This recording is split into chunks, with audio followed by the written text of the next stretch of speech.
Ang Diyos po ay mabuti sa lahat ng oras. Ano man po ang mangyari, we believe in God, that He cares for us, that He loves us, that He has a special plan for our lives, that everything na nangyayari sa ating mga buhay, God has a purpose at hindi magbabago ang ating pagmamahal, hindi magbabago ang ating pagtitiwala sa ating Panginoon. Amen po ba? Praise the Lord. So purihin po ang Diyos, napakabuti ng ating Panginoon sapagkat alam natin that all things will work together for good to them that love God, because alam natin that in everything give thanks, for it is the will of God concerning us. Kaya ngayon po ay darako tayo sa ating memory verse. Ito po ay matatagpuan natin sa Hebrews chapter 9, verse 27 to 28. Sabi po dito, and as it is appointed for men to die once, but after this the judgment, so Christ was offered once to bear the sins of many. To those who eagerly wait for him, he will appear a second time apart from sin for salvation. So ang Panginoon ay magpala sa salita na ito ng ating Panginoon. We know it, no?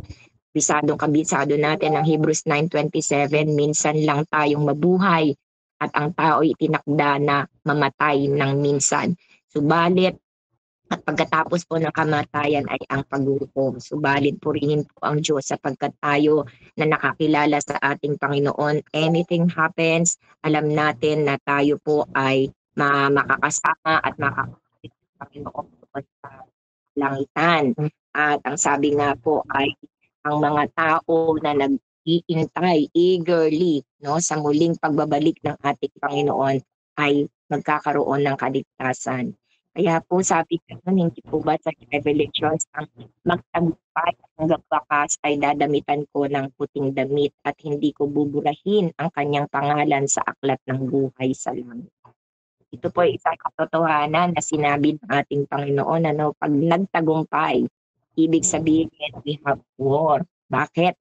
Because there is a backlighting spirit. No po? Kaya ang sabi doon, ang magtagumpay hanggang wakas. So ibig sabihin, do not backslide. Huwag tayong backslide. Huwag tayong tatalikod sa Panginoon. Huwag tayong aalis sa kamay ng ating Panginoon. Because kapag tayo mismo ang umalis sa kamay ng Diyos, walang magagawa ang Panginoon sa ating mga buhay. Kaya po ang sabi pong gano'n ay kailangan habang tayo matamang naghihintay sa muling pagbabalik ng ating Panginoon, matamang naghihintay. Ibig pong sabihin na matamang naghihintay ay hindi ka lang basta naghihintay, kundi inihahanda ang ating mga sarili. No, we are preparing ourselves to become the bride of Christ. Kaya maghintay tayo, whatever happens, maghintay tayo sa muling pagbabalik ng ating Panginoon at nakakamtan natin ang kaligtasan. Sabi pong gano'n, sa paghihintay natin, we must be apart from sin. Lumalayo tayo, umiiwas tayo sa mga kasalanan sa ating mga. Kaya po, Hebrews 9:27 to 28, ang ating memory verse, as it is appointed for men to die once, but after this the judgment, so Christ was offered once to bear the sins of many. To those who eagerly wait for him, he will appear a second time, apart from sin for salvation. Amen po ba? Now, let's go to word of wisdom. Sabi po na, galing po ito kay Saint Vincent de Paul. Sabi po niya, humility is nothing but truth, and pride is nothing but lying. Humility is nothing but truth. Wala pong anuman ang humility, puro katotohanan. Po. But pride is nothing but lying. Sometimes, hindi po ba kapag umiira lang ating pride na may tatamaan o malalaman patungkol sa atin na magpapababa ng anything about us, which we are lying, no? Ang nagre-resort tayo sa pagsisinungaling kasi may kayo matouch ang ego. Pero humility, nandun lagi ang katotohanan. Kapag nandyan ang humility, ang pagpapakumbaba, laging totoo ang ating sinasabi because we are not afraid of whatever happens. Nangyari, hindi natin kinatatakutan. No? Kaya nagagawa natin na tumayo sa katotohanan, nagagawa natin kapit sa katotohanan. Pero again po, no? wisdom, no? Kapag nagsabi tayo ng katotohanan, minsan kasi nagiging extreme naman po tayo. Ito ang totoo, sasabihin ko to ng ganito. Tandaan po natin again, paulit-ulit ko pong sinasabi, ang isang tama, kailangan pong sabihin sa tamang paraan at kailangan sabihin sa tamang panahon. Amen po ba? Dahil kapag oo, hawak mo ang katotohanan, sinabi mo sa maling lugar, no, maling lugar, nagiging mali. Katotohanan, sinabi mo sa maling paraan, nagiging mali. Katotohanan, sinabi mo sa maling panahon, nagiging mali. Sayang naman po ang katotohanan na meron hawak tayo kapag hindi tayo nagkaroon ng katalinuhan sa pagpapahayag nito. Kaya po, humility is nothing but truth. Pag sinabing humility, handoon ang katotohanan. Pag sinabing pride, nandoon ang kasinungalingan. Kasi ang pride na yan ang nagdadala sa atin para tayo ay magsinungaling. Now, let's go to our leadership. Kilalang kilala po natin si Jacob. Amen po ba? Kilalang kilala natin si Jacob. Sasabihin natin in our mind na talagang si Jacob may leadership. Parang ang galing ng leadership ni Jacob. Tingnan nga po natin sa Genesis 32 verse 24 to 25. Then Jacob was left alone, and the men wrestled with him until the breaking of day. Now when he saw that he did not prevail against him, he touched the socket of his hip, and the socket of Jacob's hip was out of joint as he wrestled with him. So si Jacob binrake yung kanyang hips no po. Kasi merong anghel na nakalaban niya. Po, kaya ang ginawa ng anghel ay tinatch niya yung socket ng hip ni Jacob. Kaya po si Jacob ay yung kanyang joints sa kanyang hip ay na-break, no po. Ang ano pong ibig sabihin nito? Sometimes po si Jacob kasi ay makikita natin na leader siya pero ginagawa niya ang kanyang nais gawin sa pamamagitan lang ng kanyang sarili. And God wants to use him mightily. That's why kailangan niyang i-break si Jacob upang sa ganon magpasakop siya sa ating Panginoon. Because natural leaders ay napakadali pong mag-lead. No po? Pero hindi lagi. Kapag natural ka na leader, madali kang makapag-lead, but not always. Isang mata, ganito, pag leader ka kasi na natural leader ka, pagka o ganito, agad-agad nakakatayo ka. Pero hindi lagi. Hindi lagi. Kahit tayo ay gifted with tremendous natural leadership, dumarating tayo sa mga mabibigat na panahon, ano po, especially kapag ang issue ay character. Amen. So, ito yung very difficult time. Sometimes in the natural leadership, ano po, ang galing, gifted sa natural leadership. Pero meron tayong dinadaan ng difficult time. At ito po especially is the issue of character. Kaya minsan nakikita natin, ang galing na leader yan, pero bakit ganyan yan? Kara na ugali. No po, natural leaders, pero magaling na leader. Pero iba ang ugali. No po. So especially in the issue, with the issues of character. Kaya hindi tayo laging makakapag-lead always. No po. Hindi natin laging makakaya. May mga dumarating na mga issues, difficult time sa ating mga buhay. Yan din ang nangyari kay Jacob. Si Jacob is a natural leader. No? Nakita natin from the beginning, napakalaki ng influence ni Jacob. Kahit ano ang kanyang gawin, kahit saan siya pumunta, talagang nagagawa niya ang lahat ng bagay. Kahit saan siya dali, nagtatagumpay siya. Kaya si Jacob ay naging mayaman, naging malakas, naging influential, at talagang binless siya na isang napakalaking pamilya. At si Jacob, kung titingnan natin, parang nasa kanya na ang lahat ng bagay. Ito po. But a leader who goes on his own way and seek to benefit only himself cannot be an effective instrument of God in his hands. Natural leader ka, ang galing mo, lahat nagagawa mo, lahat nagtatagumpay ka, lahat nagiging successful ka. Pero ginagawa mo ito sa sarili mong gift, sa sarili mong kakayahan, at ginagawa mo ito to benefit yourself. No? Alam niyo, minsan po ay talagang ang puso, ito sa mga natural leaders na unbeliever, dahil sa natural leaders na mga mananampalataya, definitely, ay hindi mo ito iisipin man lang, no po? Hindi mo ito nanasain man lang sa iyong puso na talagang ang leadership mo ay ikaw lang ang mag-benefit because heart is deceitful. Sometimes talagang sa isip, sa puso mo, hindi para to sa kanila lahat, no? Pero ang heart kasi is deceitful. Kaya minsan nakatago ito sa ating mga kaibuturan ng ating mga puso na kunwari para sa kanila pero para sa atin. So, kapag tayo ay gumagawa ng anumang bagay, no, sa ating natural leadership, ang galing-galing natin, pero ang ating isip ay hinahanap natin kung ano yung magbe-benefit tayo, na tayo lang ang magbe-benefit. Hindi po tayo magiging effective instrument of God. Kaya kung nais natin na magamit tayo mightily ng Panginoon, kailangan lumabas tayo doon po sa pagnanasa at paghanap ng anumang bagay na ginagawa natin that will benefit ourselves. Because God cannot use us as instrument in His hands. Hindi tayo magagamit ng Panginoon. Yes, nagtatagumpay ka. Yes, nagiging successful ka for you. Pero hanggang dyan lang. No? Kung saan mo lang magagamit ang iyong natural leadership, but not as effective instrument of God.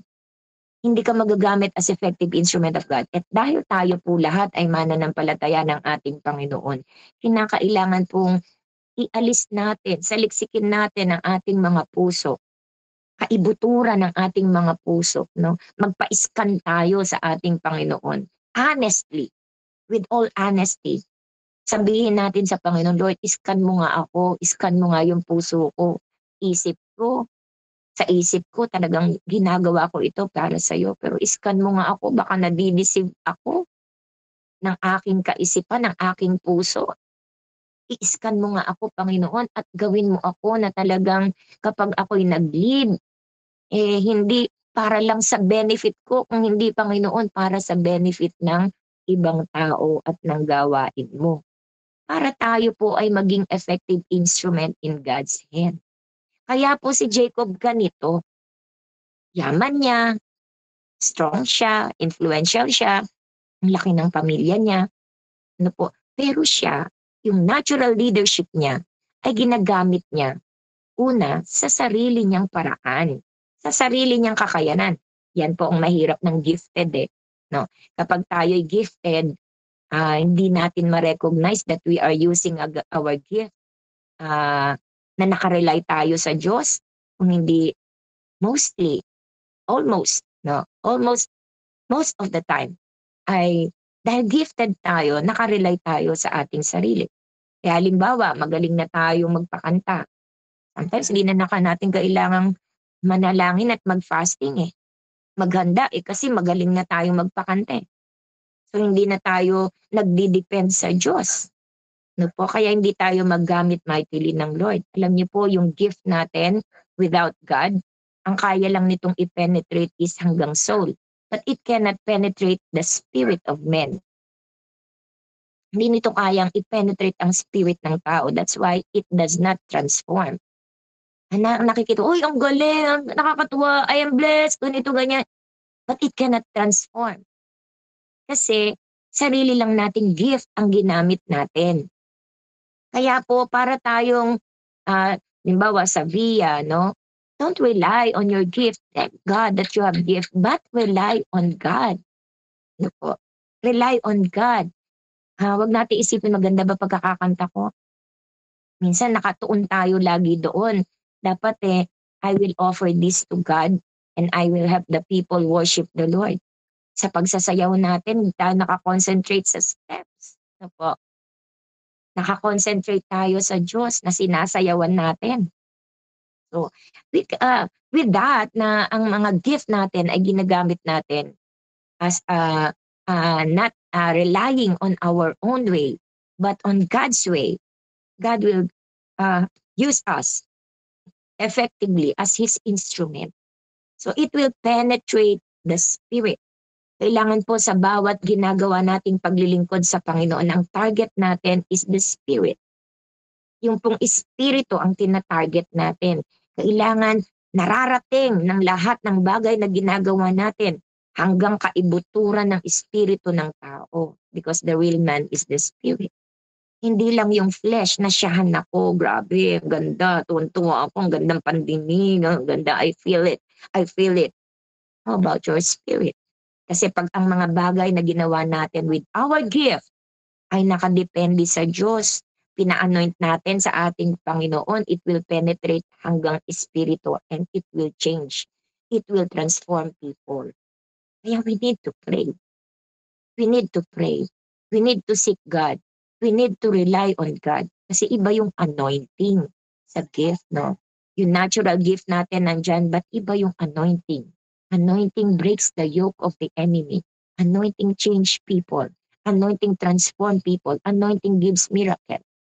Kaya po, although we have natural gift, dapat po hindi natin ito ginagawa sa paraan natin at para mag-benefit tayo, no?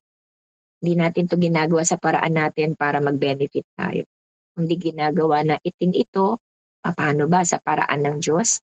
At dapat mag-benefit ang tao at mabigyan ng kaluguran ang ating Panginoon. So ganito si Jacob. Kaya kailangang i-break ng Diyos si Jacob para maging useful siya sa Panginoon. And sometimes there is a breaking process na ginagawa ang Lord sa kanyang lingkod. No po? Sa mga naglilingkod sa Panginoon, there is a breaking process sa mga naglilingkod sa Panginoon so that we can serve the purpose of God. Para ma-serve natin ang layunin ng Panginoon sa ating mga buhay. Hindi natin ma-serve ang sarili natin, kundi ma-serve natin ang layunin ng Panginoon sa ating mga buhay. Meron kayang breaking process na naranasan na po ang bawat isa sa atin. So kung may nakikita tayong mga sufferings, etc., that is breaking process, no? That is breaking process. Hindi nasasayang, lagi ko pong sinasabi, hindi nasasayang ang lahat ng karanasan na nararanasan natin. When our life is surrendered to God, every experience is something that will contribute to the purpose of God in our lives. Si Joseph, lahat ng karanasan ni Joseph ay dugtong-dugtong. That is change. That should happen. No? Bago narating ni Joseph yung dream na binigay ng Lord sa kanya, yung lahat ng sufferings na naranasan ni Joseph, dugtong-dugtong yon. Hindi pwedeng merong hindi mangyari doon. Kasi hindi mararating ni Joseph ang kanyang dream na binigay ng Panginoon. Kaya no experience, bad or good, is wasted sa isang anak ng Diyos. Kaya nga sabi, in everything give thanks, for this is the will of God concerning you. So God has a purpose for everything. May purpose ang Lord. Kaya po, may breaking process na ginawa ang Panginoon. Di ba si Jacob, ipinanganak pa lang siya, nakipag-unahan na siya kay Esau nung hill catcher. Nawakan niya yung ni Esau, nakahawak no. Siya, nung i-break na si Jacob, anong nangyari kay Jacob? From his name Jacob, ginawa siyang Israel. Ibig sabihin, Prince of God. Jacob, hill catcher. Prince Israel, naging Prince of God. At noon ay na-serve niya yung purpose niya. Ang purpose niya now is to serve God and not to serve himself. So nung nagkaroon ng breaking process, nabago si Jacob, napalitan ng kanyang pangalan. At ang naging layunin ay hindi na yung paglingkuran ang kanyang sarili. Hindi na yun ang naging purpose ng kanyang buhay para sa sarili. Ang naging purpose na ng kanyang buhay nung i-break siya ng Panginoon is to serve God. To serve God. Amen po ba? Kumusta ba ang breaking process na ginawa ng Lord sa atin? Na nag-change po ba tayo from serving ourselves to serving God? Natural leaders often need to be broken. Mga natural leaders kasi po may temptation kasi tayo na talagang pagka meron tayong natural leadership hindi tayo magbigay ng pagtitiwala sa Diyos at kung meron tayong natural leadership ay gumawa na lang tayo ng sarili natin sa sarili nating kakayahan. Kaya karaniwan dapat binibreak ang natural leaders, no? Kailangan talaga nating ma-break tayong mga natural leaders. Kaya po, let us consider our natural ability to lead as a gift from God. Kapag tayo ay mayroong mga natural giftings na po, meron tayong natural leadership, yung ability na yan to lead, dapat i-consider natin as a gift from God. No? But your character, a gift to present back to God. So, yun, no? Ang ating natural leadership, i-consider natin as a gift from God. Ibig sabihin, sa bawat gagawin natin, it is a gift from God. Pero yung character mo, consider mo as your gift to present back to God. So, may binigay na regalo ang Diyos sa atin, natural leadership. Huwag nating aalisin sa ating isipan na yung natural leadership, na yung ating mga giftings ay galing sa Diyos. And in return, magbigay tayo ng regalo sa Panginoon. Ibalik natin regalo sa Panginoon, and that is our character. So let us give God our character as a gift for God, as a gift to God. Ibigay natin ang ating character bilang regalo natin sa ating Panginoon. Amen po ba? So remember, every time you stand up under the weight of adversity, kapag may mga bigat ng adversity na dumarating sa ating mga buhay, we are being prepared. We are being prepared, as Jacob was, to better serve God and lead people. Kapag may dumarating tayo'y tumatayo sa mabibigat na adversity of life, ibig sabihin po niyan, inihahanda tayo ng Panginoon. Kung paanong inihanda ng Diyos si Jacob, gayon din. Inihahanda tayo ng Panginoon para higit pa nating mapaglingkuran ng Diyos at higit pa nating malid ang mga tao. Amen po ba? Kasi sometimes may mga pangyayari po na dapat maranasan mo ang mga adversity na ito so that your understanding ay maging broad, malawak. Maging malawak ang iyong kaisipan kasi naranasan mo, no? Naranasan mong maghirap. You understand. Naranasan mong maging masagana. You understand. Naranasan mong magkasakit. You understand. Naranasan mong mamatayan. You understand. Naranasan mong magrebelde ang iyong mga anak. You understand. So every activity, every weight of adversity na dumarating sa ating mga buhay as leaders, tandaan natin, we are being prepared. Tayo ay inihahanda ng ating Panginoon to better serve God, para lalo nating mapaglingkuran ng Diyos at para lalo nating malid ang mga tao. Naalala ko po yung isang kabarkada ko na Kristiyano, no, na ginamit din ng Panginoon sa Manila. Although siya po ay nagtatrabaho sa House of Congress bilang staff, no po. Hindi siya staff ng any congressman, kundi siya ay talagang staff doon. Sila yung mga nagpapasweldo sa mga congressman. Naglilingkod din siya sa Panginoon. So very strict siya pagdating sa mga kabataan. Kasi ganyan kami, stricto kami sa kabataan. Pero hindi naman masamang maging stricto dahil pinoprotektahan natin ang ating mga kabataan. Pero siguro dahil nalampasan namin yan sa panahong iyon, ay talagang pag nakakita siya ng mga kabataang nagkakamali, nagkakasala, nahuhulog sa kasalanan, ay parang ang feeling daw niya ay bakit ganyan, parang namamaliit niya. Hindi pwedeng hindi niya yan, ganyan. Parang namamaliit niya. Pero God break her.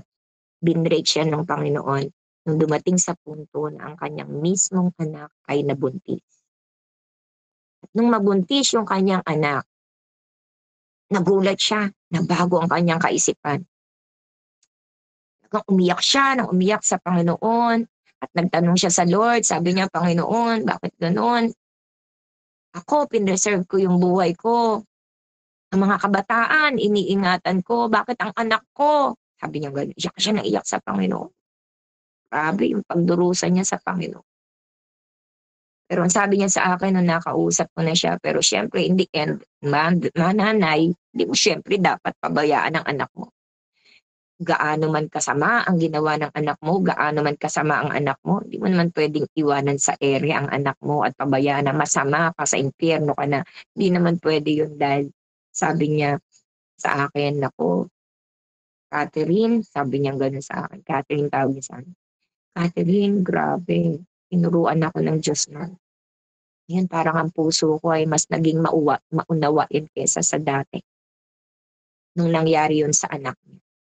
Yeah, sometimes sabi ko, kailangan pang mangyari yun para maunawaan ko yung ibang nagkakaganoon. Sabi niya, iyak siya ng iyak. Kailangan pang mangyari yun sa anak ko para maunawaan ko yung mga nagkakaganoon. Iyak siya ng iyak, panaiyak niya sa akin. Pero the good thing is, nakita niya ang purpose ng Lord doon sa pangyayaring yun. Kaya naka-recover siya. Kaya sometimes, God will break us. No? God will break us para ma-prepare tayo sa better service. No? Para ma-prepare tayo sa better service. Kaya sa buhay natin, napakadaming ginawa ng Diyos, napakaraming experiences na naranasan po natin, mahihirap na karanasan, masasarap na karanasan, natagumpay na karanasan. Lahat po yan, hindi wasted. Lahat po yan ay preparation ng Lord para sa paglilingkod natin sa Panginoon. Kaya in everything give thanks for this is the will of God concerning us. Amen po ba? Ako po ngayon talagang nagpe-pray din sa Lord kasi po ang aking pamilya ay inaatake ng kaaway. Ano po? Anong una, parang sabi ko, Lord, parang nahihirapan ang aking kalooban. Pero sabi ko sa inyo, pag dumarating yung puntong ganyan, I surrender to the sovereignty of God. Sinusuko ko yung lahat sa Panginoon na I know that you love me, Lord. I know that you love us. Alam ko na mahal mo kami. Hindi ko naiintindihan ang lahat ng nangyayari. Pero isa lang ang alam ko, mahal mo kami, nagmamalasakit ka sa amin, you know what is best for us. And I surrender. So pagka na-surrender mo ng gano'n, ayun, lumalakas-lakas yung loob mo, no po. Pero we need to put ourselves in remembrance always, no? Na lagi nating ilalagay sa puso natin, lagi yun, aayusin natin. Kasi pagka may nakikita pa tayo ng ating mga senses, no? Naririnig, nakikita, bumabalik. And then again, you will remind yourself. Kailangan i-remind mo uli yung sarili mo. No? Natatakot, nangangamba, hindi nawawala, natatakot, nangangamba, pero bakahin, bakahin ng salita ng Diyos, bakahin ng mga pangako ng Panginoon. And I believe that God has a purpose, merong purpose ang Lord na inilalaan sa lahat ng pangyayaring ito sa pamilya ko. Alam ko na may layunin ng Diyos and I believe that it is for our good, na ito ay para sa aming mga kabutihan. And I believe that God is doing something in us na merong ginagawa ang Panginoon sa amin upang iligtas kami sa higit pang kapahamakan. Kaya alam ko na dahil pinagkakatiwasan ko, Lord, lagi namin pinagkakatiwala ang aming mga buhay sa iyo kasama ang aming sambahayan and yet ito po yung nangyari. Pero alam ko na God has a purpose, na merong layunin ng Diyos and that gives me peace. No? Yan ang nagbibigay ng kapayapaan sa akin until to the point na sasabihin mo na lang sa sarili mo na ang buhay naman namin nasa iyo Lord ang buhay naman namin hawak mo Wala kang pahihintulutan na kumuha ng buhay namin nang wala kang kapahintulutan at ang pinahihintulutan ko lang na kumuha ng buhay namin ay ikaw at wala ng iba. Kaya po, with that, ay nagkakaroon tayo ng peace sa ating mga puso at joy because we are looking forward for the purpose of God. We are looking forward, Lord, anong purpose? Bakit ganito? Anong purpose? And I believe that we will shout for joy kapag nakita natin yung layunin na yun. Amen po ba? So, purihin ng Diyos. So, let us stand up under the weight of our adversity because we are being prepared by God to serve Him better and to lead the people. Amen po ba? Praise the Lord. Palakpakan po natin ang ating Panginoon. Sandali po tayong yumuko at pumikit. Tayo po ay manalangin sa ating Panginoon. Ama naming Diyos na makapangyarihan sa lahat. O Lord, in everything give thanks for this is the will of God concerning you. Walang anumang pagsubok, walang anumang sakit at karamdaman, walang anumang kamatayan ang makapaghihiwalay sa aming pagmamahal sa iyo because our life is yours. Our life is not ours, our life is yours. Kaya naman, Panginoon, idinideklara namin ang katagumpayan mo sa aming mga buhay. Idinideklara namin ang katagumpayan mo sa aming pamilya. Do unto us what is best for us. Gawin mo, Panginoon, ang nais mo sa aming mga buhay. Gawin mo ang nais mo sa aming pamilya. We surrender and we submit to you, O God. And we trust in you and we believe in you and we will love you in Jesus' name, in Jesus' name. Panginoon, maraming salamat. Patuloy mo kaming sa patuloy na kalakasan na ipinagkakaloob mo sa amin because we know that you have a purpose for us today. Lord, we pray in the mighty name of Jesus na ikaw po ang kumilos sa aming mga buhay. Sa bawat hakbang na aming gagawin, Panginoon, ikaw, Panginoon, ang manguna sa amin, O Diyos. Huwag mo po kami pababaya ang malihis ng landas, malihis ng paraan, ayon sa iyong kalooban. Cause us to walk in your perfect will. Cause us to walk in your perfect way. Panginoon, walang mahalaga sa amin kung di ikaw, Panginoon, na magawa namin ang ipinagagawa mo sa amin, na mahalin ka namin, na paglingkuran ka namin. Whatever happens, we will love you, Lord, and we will continue to serve you, O God, in the name of Jesus. Panginoon, thank you for the victory, Lord. Maraming salamat sa katagumpayan mo sa buhay ng bawat isa sa amin. Hayaan mo ang iyong dakilang layunin ay mangyari sa aming mga buhay. Ang iyong dakilang layunin ay mangyari sa buhay ng aming mga mahal sa buhay because we are safe in your hands. Your hands is the safest place, Lord, in heaven, in earth, and under earth. Ang iyong kamay ang pinaka-safe na lugar kung saan kami ay nakaluklok, Panginoon, sa pangalan ni Jesus, sa pangalan ni Jesus. And we plead that the blood covering of the Lord Jesus Christ will be upon us today and even to our family. And we bind all sicknesses, diseases, and pain, COVID virus, Delta variant upon the lives of God's people right now in the name of Jesus. Maging ang nakakaranas ng mga symptoms, we bind you all in Jesus' name. We put you to death in the name of Jesus and by the power of the blood of Jesus. Delta variant, COVID virus, in the name of Jesus, we put you to death upon the life, upon the bodies of God's people right now in the name of Jesus. In the name of Jesus, in the name of Jesus. Pinanghihina ka namin right now. In Jesus' name, ginugrupo ka namin ng dugo ni Jesus. Sa pangalan ni Jesus, sa pangalan ni Jesus, tinatanggal namin ang iyong kapangyarihan sa pangalan ni Jesus to destroy the organs of the body of God's people. In the name of Jesus, in the name of Jesus. At lahat ng walang panlasa, lahat ng walang pang-amoy, in the name of Jesus, we destroy you in Jesus' name. In Jesus' name, in Jesus' name, in Jesus' name. Lahat ng lagnat, lahat ng sipon, lahat ng sakit ng ulo, we destroy you in the name of Jesus. Lahat ng sakit ng tiyan, we destroy you in the name of Jesus. Umalis ka sa katawan ng mga anak ng Diyos. Sa pangalan ni Jesus, sa pangalan ni Jesus, sa pangalan ni Jesus, wala kang karapatan sa katawan ng anak ng Diyos sapagkat sila'y niredeem ng blood ni Jesus. Binayaran ng mahal na dugo ng aming Panginoong Yesus, kaya wala kang karapatan sa mga katawan ng anak ng Diyos right now. We command you right now to die in the name of Jesus. Die in the name of Jesus. Go to hell where you belong and do not touch God's people from now on. In Jesus' name, in Jesus' name, in Jesus' name, in Jesus' name. And Lord, right now we apply the stripes of Jesus. Sinabi mo sa iyong salita, by the stripes of Jesus, we are healed. Sa mga latay mo sa krus ng Kalbaryo, kami ay gumaling. And we claim healing upon our loved ones. We claim healing upon our brethren. In the name of Jesus, make them whole, oh God, in the name of Jesus. From the top of their head to the sole of their foot, ibangon mo sila, Panginoon, sa kanilang sakit at karamdaman. No more sickness, no more pain, no more symptoms. In the name of Jesus, no more coronavirus, no more Delta variant. In the name of Jesus Christ of Nazareth, because your blood is more powerful than coronavirus. Your blood is more powerful than Delta variant. Your blood is more powerful than any kind of sicknesses, diseases, and pain.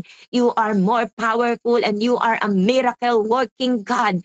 In the name of Jesus, Lord God, send miracles to all your people. Send miracles to all your children. Heal them, Lord. Heal them, heal them, heal them, heal them right now. In the name of Jesus, bisitahin mo ang iyong mga anak, banal na Espiritu Santo. Kung paano si Pastor Nelson ay binisita mo sa kanyang tahanan. Bisitahin mo, O Diyos. Holy Spirit, bisitahin mo, Panginoon. Banal na Espiritu Santo, bisitahin mo ang iyong mga anak na mayroong sakit at karamdaman, na mayroong COVID, mayroong symptoms. Bisitahin mo, Panginoon, at kung paano hinugot mo ang COVID variant na ito, ang COVID virus na ito, ang Delta variant na ito sa buhay ni Pastor Nelson, hugutin mo rin ang COVID virus, ang Delta variant, ang anumang mga symptoms, Lord, sa buhay, Panginoon, ng aming mga kapatid, ng aming mga mahal sa buhay. In the name of Jesus, in the name of Jesus. At kung paano instant healing ang binigay mo kay Pastor Nelson, himala ang binigay mo kay Pastor Nelson, himala rin, Panginoon, ang ibigay mo sa iyong mga anak. Lord, maraming salamat. We entrust them all to you, Lord. Ipinagkakatiwala namin silang lahat sa iyong mga anak. Payapain mo sila, samahan mo sila, yakapin mo sila ng iyong pagmamahal. Tanggalin mo ang anumang takot, tanggalin mo ang anumang pangamba. Magtiwala sila sa iyo, Panginoon, sa pangalan ni Jesus. At mangusap ka sa kanila, O God, sa bawat salita mo na babasahin nila. Assure them of your love, assure them of your victory. Lord, remove every fear in their hearts, Lord. Increase their faith in you and increase their love in you. Panginoon, marami pong salamat. We declare that Jesus is Lord over our lives. Jesus is Lord over the life of our family. Jesus is Lord over the life of our brothers and sisters in Christ, our leaders, workers, CMTs, Lord, our trainees, our supporters, our titers. Jesus is Lord over them. Jesus is Lord over our finances. And Jesus is Lord over the ministry that you have entrusted unto us. And Jesus is Lord over our day. In the name of Jesus. Jesus is Lord over today. Panginoon, maraming salamat. Sinabi mo namang bagay na ipagkatiwala namin sa iyo, itatapusin mo ng may katagumpayan. Thank you for your divine protection. Let your warring angels be upon us and camp around your people. Let your warring angels encamp around us and camp around our family in the name of Jesus and give them victory in Jesus' name. Thank you for healing. Thank you for miracles. And we give back to you all the glory, honor, and praise. In Jesus' name we pray. Amen and amen. Praise the Lord. God bless you all. Pagpalain po kayo ng ating Panginoon.